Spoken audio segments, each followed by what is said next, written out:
He is trying to call us and make us sit in His table. He is doing it. We are not doing it. But God is trying to do that thing by giving us this filial adoption. So, we shouldn't claim that right. We shouldn't blame God or find fault with God for not accepting us as His children. We are not worthy of it to claim a place in the table of the Lord. So instead, what are we asked to do? Prepare supper for me, put on your apron and serve me while I eat and drink. Later you may eat and drink. Is what? The actual righteousness which we should expect from God. In spite of it, God is calling us to an equal status with Him, to sit with Him in a supper, like how a slave is asked to sit with a master in a supper. God is calling slaves, mankind, to come in equal status with God through filial adoption and live as co-heirs with Christ. So with that state is not something which we can claim. It is a state which God should offer. So until then, if we are not called, until we are called, you can keep it like that. And even if we are not called, what should be our answer? If we are not called, until we are called, you can keep it like that. And even if we are not called, what should be our answer? We should in our heart think of it in this way. We are worthless slaves. We have done only what we ought to have done. We have not done anything extra. A slave should go to the field and work. That's what I have done. You need not call me to the table just because of that. Is what a slave should say to the master. This is what we also should say to God. So I'll read it. Before we go into the answer, we should first read Luke 17:10. So you also, when you have done all that you were ordered to do, say, we are worthless slaves. We have done only what we ought to have done. All religious should read this verse daily, either in the morning or at least in the night before going to bed.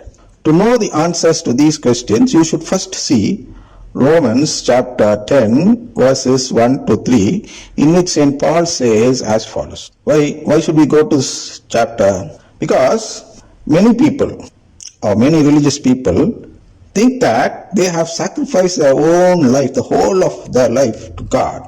And as a compensation for what they have done, they expect God to give them this eternal life.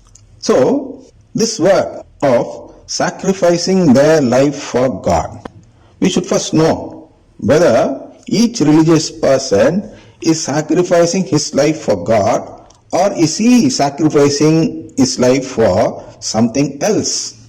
To know that difference, we should read this Romans chapter 10 and verses 1 to 3, in which St. Paul says as follows, Brothers and sisters, my heart's desire and prayer to God for them is that they may be saved. I can testify that they have a zeal for God, but it is not enlightened. Third verse, for being ignorant of the righteousness that comes from God, and seeking to establish their own, they have not submitted to God's righteousness. See, we should know something. We should know the answers or the meaning to these phrases, like zeal for God, then for the enlightened. What does enlightened means? What does the really righteousness that comes from God means? What does it mean by saying that they establish their own righteousness? And what does it mean to submit to God's righteousness? So first we'll see what is zeal. Zeal is a dedication or link to enthusiasm for something. If you have zeal, you are willing, energized and motivated. Zeal is often used in religious sense, meaning devotion to God or another religious cause, like being a missionary. So this is usually called zeal. If we look at this meaning outwardly, it says that all religious people, all Catholic religious people have zeal for God. Next, enlightened. What does enlightened mean?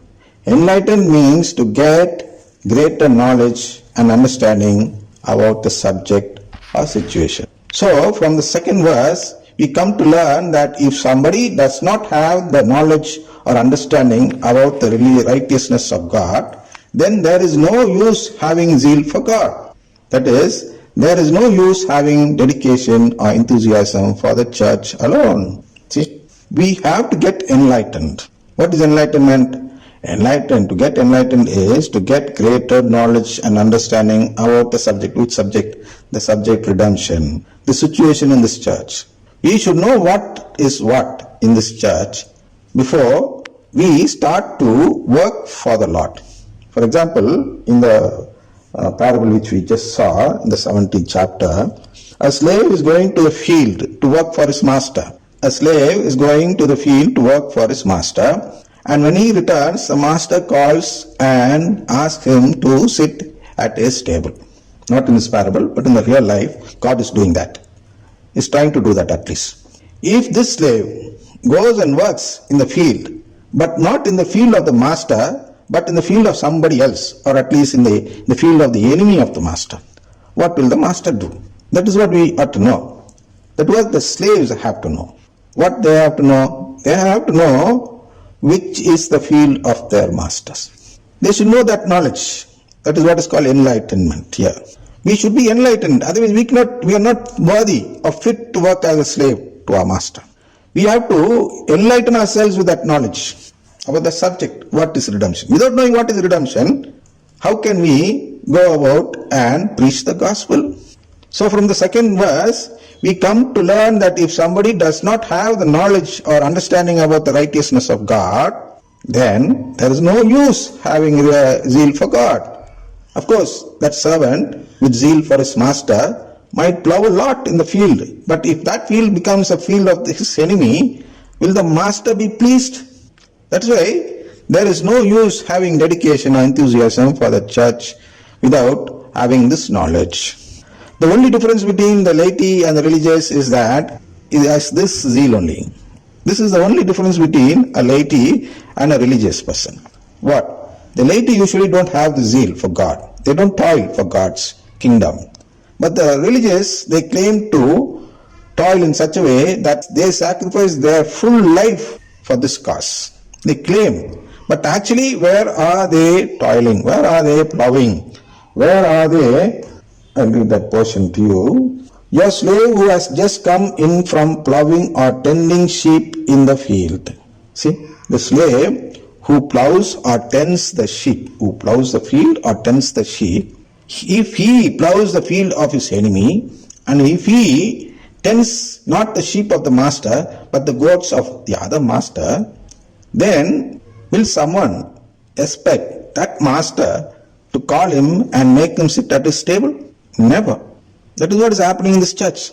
The only difference between a laity and a religious is the zeal. This is the only difference. They claim to toil for the master, the Lord, and the laity, they don't toil because they spend their whole life in showing their attitude or the interest in worldly matters, not for the church or the Lord. They attend mass and all, but they never toil for it, for the growth of this church. Religious people are willing, energized and motivated to serve the church.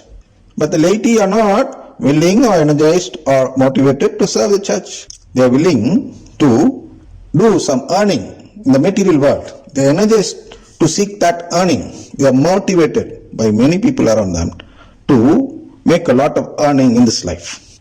But they are never willing or energized or motivated to serve the church. But the religious people, they are energized, motivated and willing to save the church. Usually, laity people are not willing or are not energized and they are not motivated to serve the church. They only show devotion to God. They show devotion to God. That is different.